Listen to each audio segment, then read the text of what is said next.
This is Newstalk.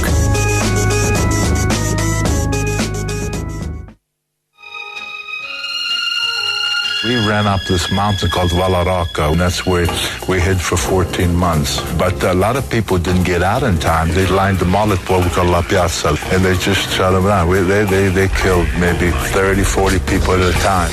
In the green tights, wrestling's living legend, the most popular champion in wrestling history, Bruno Sammartino. I'm probably the only guy, if this sounds a little bit bragging, that on 2 occasions, they didn't take the title from me.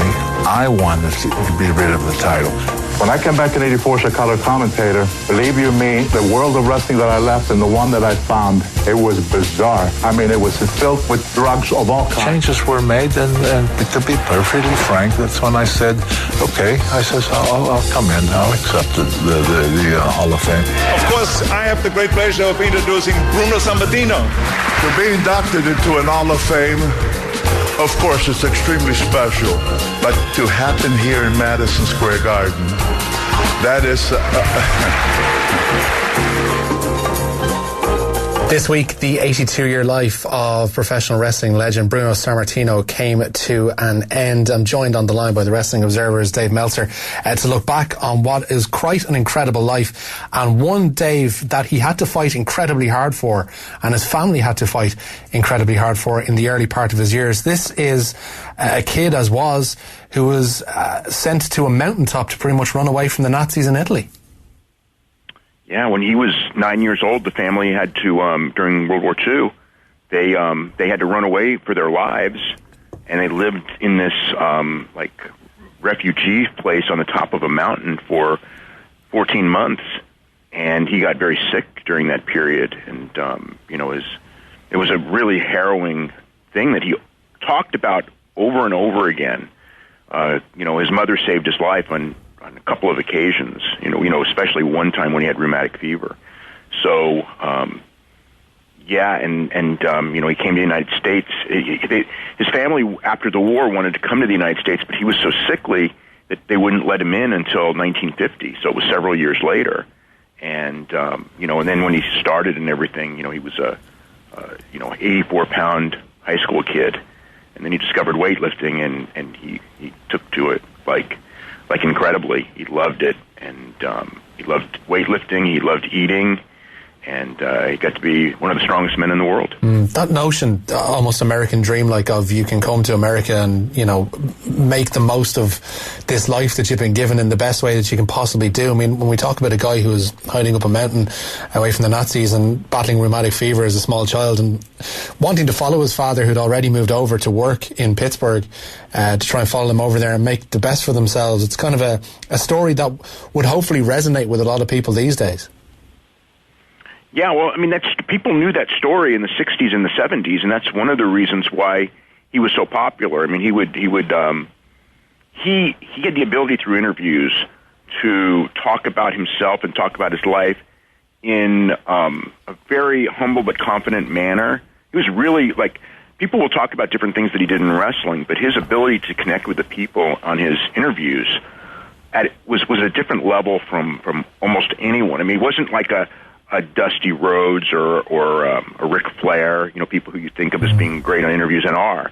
I mean, his interviews were very different, but they were every bit as effective as those guys, maybe more. I mean, he had a fantastic track record as a drawing card, one of the biggest in the history of the industry. Give us a sense of how big a drawing card he was, because there is a talk that, without Bruno Sammartino, there is no New York. I mean, I'm paraphrasing it somewhat, but that's what we ordinarily hear about Sammartino, is that he helped build that New York territory under Vince McMahon Sr. and Toots Mondt. Well, without a doubt, he is responsible for the popularity of the championship. He built that championship in the 60s and made it, basically something that was contrived. They all are, but he made it mean something, and it remained meaning something for a long, long time after he left. So that part, I mean, if you take him out of the picture, does Vince McMahon survive the 60s as a promoter? You just don't know. I mean, it's possible that he doesn't. Yeah. I mean, It's very possible. I mean, his charisma and everything like that, in these cities, when he didn't work on those shows, there's a huge difference in attendance. I mean, the fact that they made the deal that they made with him in '73 to come back as champion tells you, just how valuable he was, because, I mean, he got for the time, it was an incredible deal from a political standpoint to come back, because he didn't really want to come back as champion. He was happy with his schedule at that point, where he was wrestling whenever he wanted, and he was home a lot more. I mean, that first run of as champion, it goes from May 1963 to January 1971. It speaks to the ability of Sammartino to connect to the audience, that for that near 8-year span, it never became old, seemingly. The drawing power, the ability to connect with the audience. I mean, he was constantly obviously working as a fan favourite, a babyface as you call it, and that never lost its lustre, to the degree that, as you say, he had to be a babyface. Yeah, he had to be, because if they had turned him heel, they would have killed their company. Legitimately, the people would have stopped watching. I believe that, because I remember when Austin turned and so many fans left, but Bruno, had an even deeper tie to people than Austin. I mean, it wasn't like Hogan, where people were booing him, then it was time. I mean, the thing with Bruno is that in that run that you talked about, the 8-year run, he was drawing better at the end than he was at the beginning. I mean, his popularity was still growing, but he wanted out because of his injuries and just wanted to ease up on the schedule. And he drew even better on the second run. And even after he lost the championship, his biggest drawing feud ever was after he lost the championship with Larry Zbyszko, roughly 3 years later. Working in Shea Stadium, I suppose, being the pinnacle of all that in terms of his program with Zbyszko. That connection with the Italian-American audience can't be overstated.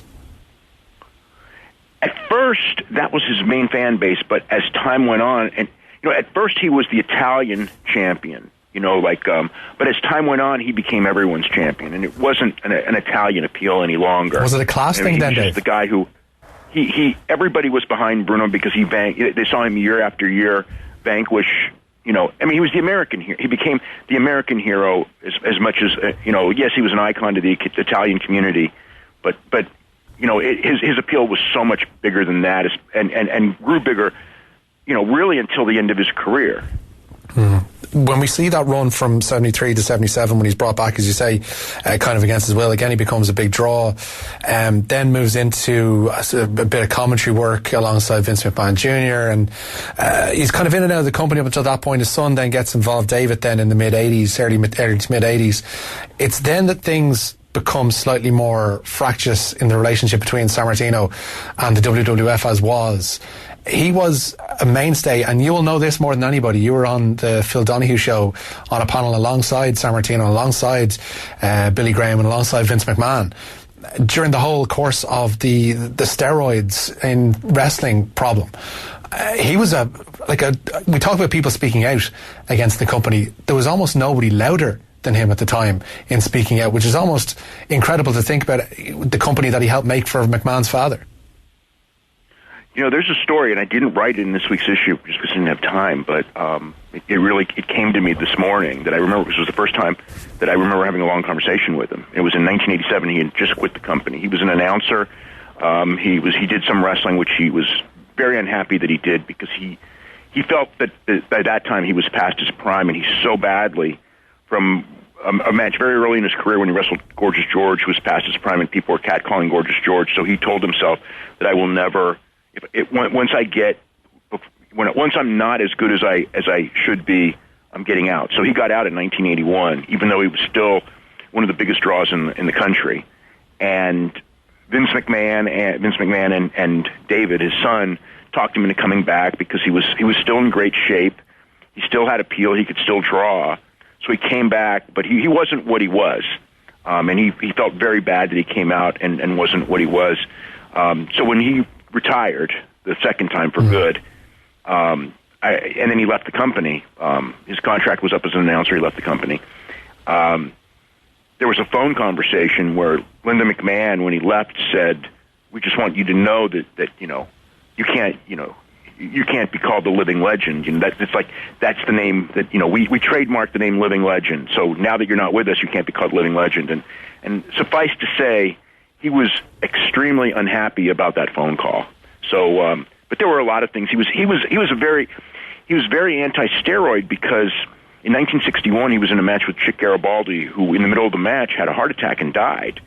And whether it was due to steroids or not, I remember Bruno believed it was, because he was one of the first guys he'd ever heard of that did steroids, and Bruno was a drug-free weightlifter.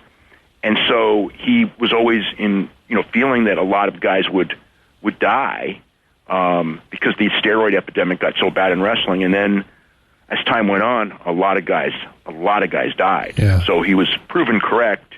But yeah, yes, he had a very bad relationship for years with the company, and then he just kind of let it go and didn't really talk about it. And then Paul Levesque, Triple H, came to him, and actually it was in 2002 when he first called and wanted to bring him in the Hall of Fame, and they talked, and he liked Paul, and Paul made the deal. It was a business deal. He made the deal because of business deal, but one of the things that allowed him to make the deal was that Joseph Maroon, who was his doctor and a surgeon that worked on him, told him that they're really trying to clean up on the drugs.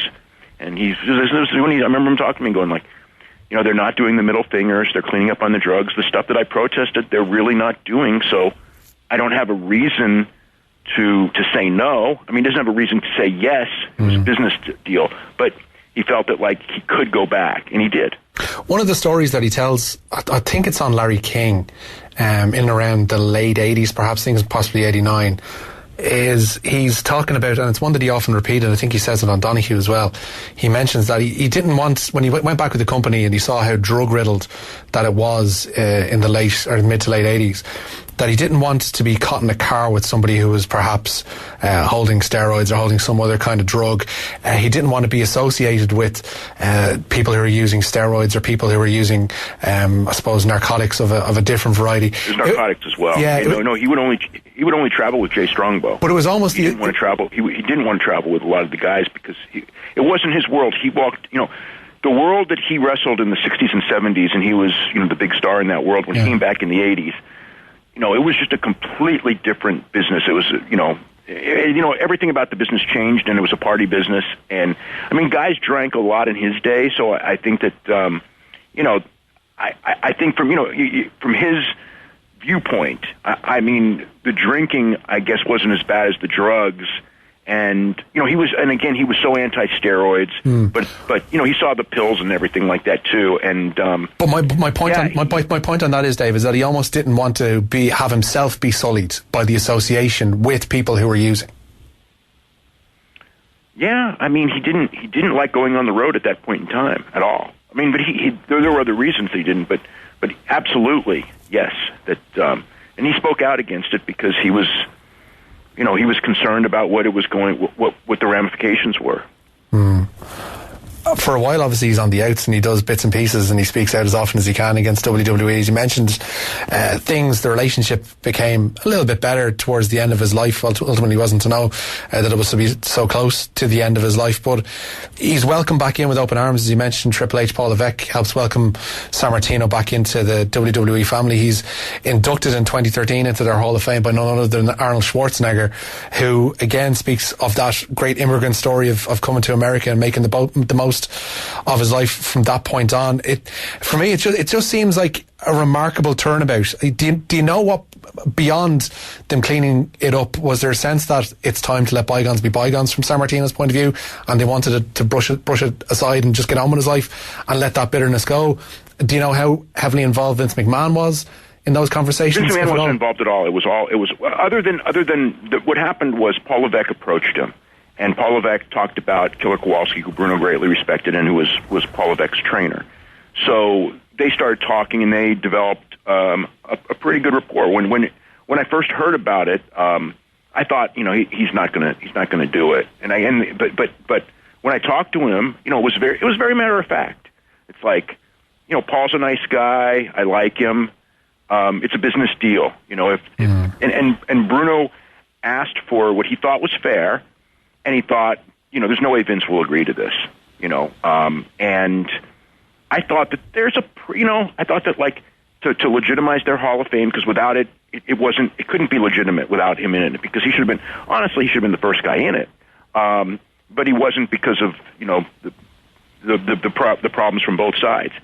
And so when when he talked to me about it, it was like, I thought, I think that they'll probably agree to that offer. He didn't think they would, but they did. And it was Vince who did agree to the offer. Paul told him, I'll go to Vince, but it was Vince's call. And Vince did tell Paul at first, don't why are you even wasting your time? It's never going to happen.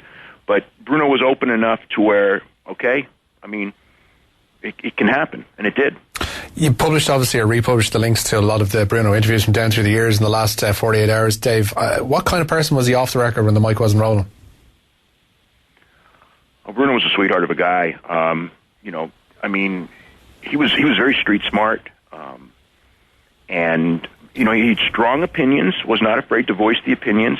But I mean, I will also say that if he believed that and learned that one of his opinions was wrong, he was very quick to say, I was wrong, I'm sorry. I mean, I know that with my own relationship with him. I had incredible respect for him, just for what he did in life, and he was very humble. I mean, the nicest guy. I mean, he understood that he really drew a lot and was a big star in wrestling, yet at the same time, he was in awe of things like meeting the Pope, just as an example. I mean, like, he would just go, a guy like me who, just a high school education, living in Pittsburgh and got a private audience with the Pope. And I would think it's just like, you're Bruno Sammartino. You're one of the, the biggest, in the 60s, I mean, this guy was a worldwide, in the 60s and 70s, he was a worldwide sports star because, I mean, and he was a hero in Italy. And, he would go in different parts of the world, Australia and Japan, and be a giant star in those places. And, a household name in the Northeast. On every wrestling, if you go to a newsstand in the 60s or the 70s, those wrestling magazines were all over, and Bruno was probably on the cover more than, not even probably, he was on the cover more than anybody of that era because he sold the most magazines. So, but at other points it was like he was I remember him. He would always say, like, he thought when he retired in 1981, he thought, in 2-3 years everyone will forget me and move on with their lives, and it just astounded him that 35 years later, people would come up to him and talk about their childhood with him, and he was so gracious to him. I mean, you ever read, in the last couple of days, fans who are, kids watching him or adults watching him that met him later, and how thankful he was to all of them. It was like people were not disappointed, meeting him later in life. Oh, it's just like, and I wasn't either. I mean, when I was a kid, Bruno Sammartino was one of the biggest stars in wrestling, but I liked him much more, as an adult than as a kid because he was a real guy. Yeah. Dave, thanks so much for taking time out to take the call. Okay, thank you very much. Dave Meltzer there of the Wrestling Observer, and you can read Dave's tribute to Bruno Sammartino on the website there. And now from the Squared Circle, thank you, JP, for this one to the